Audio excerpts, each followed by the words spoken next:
memulai dengan sebuah analogi ya. Pabrik tahu itu tidak akan menghasilkan tempe. Pabrik tahu itu tidak akan menghasilkan tempe. Meskipun bahan dasar untuk membuat tahu dan tempe itu sama, kacang-kacang kedelai juga. Tapi proses di pabrik tahu itu beda. Maka orang itu bisa dikatakan berhayal jika ingin punya tahu, ingin punya tempe, masukkan kedelai di pabrik tahu. Pasti hasilnya tahu nggak akan berubah menjadi tempe. Nah, saya menarik tentang uraian kalau kita mau naik ke puncak gunung menggunakan rute yang sama, pasti hasilnya nggak akan berbeda, akan mengalami kegagalan. Jadi makin lama umat Islam itu makin nafasnya berkurang, bukan makin sampai puncak, tapi menurun, pada akhirnya tinggal di kaki bukit umat Islam posisinya. Jadi hari ini saya ingin ingatkan kepada umat Islam jika hendak mencapai puncak kekuasaan menggunakan metode yang sama, pemilu dan seterusnya tadi ya, bisa dikatakan nggak akan sampai puncak. Itu dari sisi sarana yang mau diambil ya, yaitu kekuasaan. Yang kedua, substansi dari kekuasaan itu apa? Apakah perjuangan ini hanya ingin menjadikan orang Islam berkuasa atau Islamnya yang berkuasa? Kalau kita bicara tentang menjadikan orang-orang Islam berkuasa, saya kira sejak awal Republik ini berdiri sampai hari ini semua pejabat penyelenggara negara itu mayoritas Muslim. Presiden dari sejak Soekarno sampai Jokowi hari ini tidak ada yang non-Muslim, semuanya Muslim. Semua pejabat-pejabat teras negara mayoritas Muslim. Tapi yang menjadi persoalan adalah apakah Islam berkuasa? Maksudnya adalah apakah syariat Islam, yaitu aturan dari Allah Subhanahu wa taala yang berupa perintah dan larangan serta sejumlah sanksi bagi orang-orang yang melanggar perintah dan menerabas larangan dari Allah Subhanahu wa taala itu diterapkan atau tidak. Nah, jadi kita juga harus melakukan reorientasi perjuangan. Apakah orientasinya kekuasaan atau orientasinya menegakkan hukum Allah Subhanahu wa taala dalam rangka mencari ridhonya. Nah, ada dua hal yang kemudian kita perlu pikirkan. Yang pertama, rute apa yang akan kita tempuh. Yang kedua, siapa yang kita jadikan teladan untuk menempuh rute tadi. Kalau kita kembalikan ke akidah kita sebagai umat Islam, tentu kita akan kembali kepada figur teladan Rasulullah Muhammad SAW dalam melakukan perjuangan. Beliau pertama kali diberi wahyu, diangkat sebagai nabi, berjuang di Mekah 13 tahun. Nah, dari situ kita perhatikan rute yang ditempuh Rasulullah SAW ketika di Mekah selama 13 tahun itu seperti apa. Apakah rute yang ditempuh Rasulullah itu menempuh atau berusaha meraih kekuasaan dengan berkompromi dengan rezim dan sistem yang ada ketika itu, atau beliau menempuh rute berbeda gitu. Pada faktanya Rasulullah SAW ketika ditawari kekuasaan, berbagi kekuasaan dengan orang-orang kafir Quraisy agar berkompromi dengan tuhan-tuhan mereka, sehari menyembah Tuhannya Allah, sehari Tuhan mereka, Rasulullah menolak gitu. Padahal saat itu Rasulullah diberi kompensasi kekuasaan. Artinya Rasulullah ketika memperoleh kekuasaan tidak boleh ada kedaulatan selain kedaulatan Allah Subhanahu wa taala. Sementara ketika hari ini umat Islam menempuh rute demokrasi dengan mengikuti pemilu pilkada, pasti kedaulatan tadi akan berkompromi antara kedaulatan Allah Subhanahu wa taala yang standarnya halal haram dengan kedaulatan rakyat yang standarnya pragmatisme. Entah pada faktanya kedaulatan rakyat itu tidak ada, yang ada kedaulatan kapital atau lebih tepatnya kedaulatan oligarki.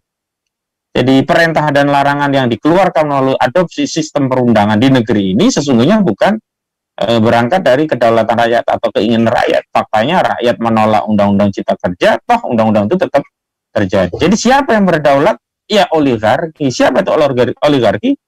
Cukong, pengusaha, partai politik, para kapitalis. Itulah kekuatan oligarki yang bersatu padu yang mengontrol kedaulatan dalam sistem demokrasi. Jadi sebenarnya kita ini dikibuli ya oleh mimpi demokrasi yang seolah-olah kedaulatan rakyat itu adalah kedaulatan Tuhan gitu.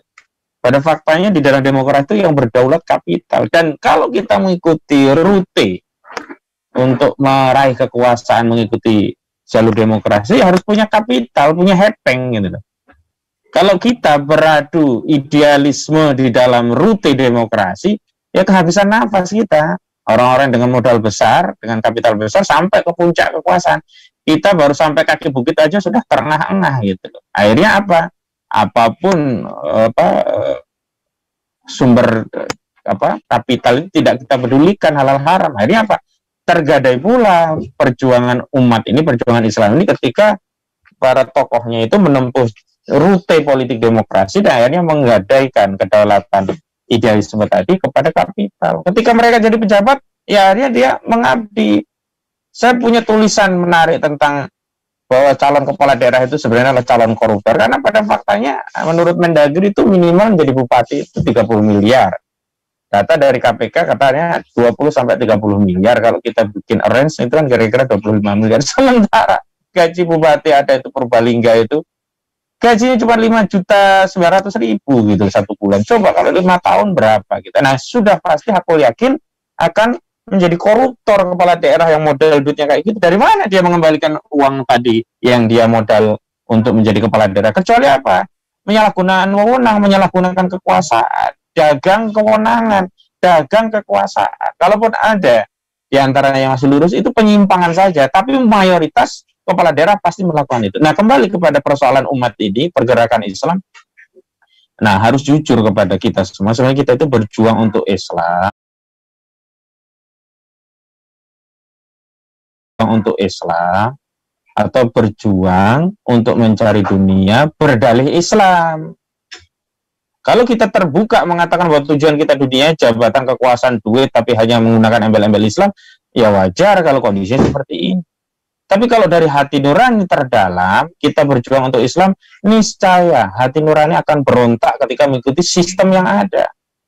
Karena sistem yang ada itu tidak akan mungkin menjadikan seorang muslim benar-benar terikat dengan dalil syara. Akhirnya berkompromi, yang haram menjadi halal, yang halal menjadi haram. Nah, ini yang menjadi problem gitu. Saya setuju kita harus mengubah peta jalan, mengubah rute. Ya, rute kita jangan ngikuti rutenya Montesquieu. Jangan ngikuti rutenya John Locke. Kita ngikuti rute yang pernah ditempuh oleh Rasulullah, Kanjeng Nabi SAW. Apa yang dilakukan Nabi SAW ketika itu?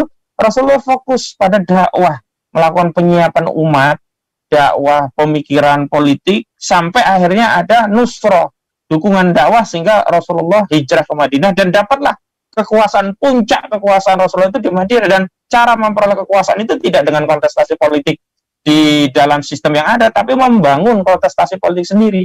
Ini yang menjadi soal kenapa misalkan ya HRS itu elektabilitasnya tinggi, tapi ketika dikonversi dalam kontestasi dalam bentuk vote getter atau menjadi suara akan turun. Kenapa? Ketika sudah masuk ke sana, idealismenya sudah pecah, sehingga orang oke, saya mendukung HRS, tapi kalau sudah jadi calon presiden enggak deh. Nah, makanya peta yang ditempuh HRS dan kelompok Islam yang lainnya jangan lewat peta yang ditempuh oleh Montesquieu demokrasi, harus meneladani peta yang ditempuh oleh Nabi. Saya sependapat ada istilah revolusi akhlak tadi. Apa revolusi akhlak itu? Adalah revolusi, yaitu pergerakan yang luar biasa cepat, mengganti sendi-sendi bernegara, berbangsa, dan bermasyarakat secara fundamental dalam waktu yang cepat, tapi dengan akhlak. Ya, ini apa perbedaannya revolusi akhlak dengan revolusi Karl Marx? Tidak dengan kekerasan, murni pemikiran politik, dan dalam rangka mencari ridha Allah Subhanahu wa taala sesuai dengan teladan akhlaknya Nabi. Jadi kalau akhlaknya Nabi tidak mengikuti demokrasi, tidak mengikuti Montesquieu, hari ini umat Islam mengikuti Montesquieu, ya sudah pasti selesai, nggak akan sampai puncak. Kalaupun sampai puncak, dia tidak akan memperjuangkan Islam, hanya memperjuangkan kelompok kepentingan pribadi dan golongannya. Akhirnya mereka akan merasa, oh kalau tidak menang berarti Islamnya harus dikupas, sehingga menyesuaikan agar bisa ke tengah, bisa agak ke kiri, dan seterusnya. Keliru, justru kita itu ingin mendidik umat agar sesuai dengan Islam. Bukan kita, karena umat gak memilih, kita menyesuaikan dengan umat. Yang tadinya Islamnya kental menjadi diencer-encerkan sampai tidak ada lagi kerasa Islamnya. Gitu. Ada satu pameo yang menarik dari salah seorang tokoh, tidak saya sebutkan.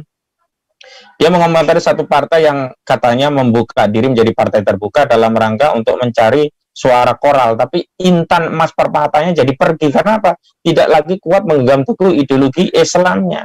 Ya memang mungkin bisa jadi dapat koral banyak, tapi intannya pada pergi gitu. Dan pada faktanya juga koral-koral itu juga tidak akan didapat kalau tidak ada kapital. Sekarang saya mau jujur saja, caleg, cakada itu kalau nggak ada duit, walaupun idealismenya bagus, nggak akan dapat suara. nggak akan. Tapi kalau dakwah mereka benar-benar mengikuti jalur yang dicontohkan Rasulullah, insya Allah memang lama, tapi ya relatif juga ketimbang kita akhirnya tadi setelah kontestasi kecewa lagi. Makanya saya setuju tadi, jangan fokus kepada figur Jokowinya, kita harus fokus pada apa, sistemnya. Kalau sistemnya tetap demokrasi, kedaulatan demokrasi yang ujungnya kedaulatan kapital dan oligarki tadi, siapapun yang memimpin dia akan tunduk pada kekuatan oligarki. Begitu, Cak Selamat. Ya,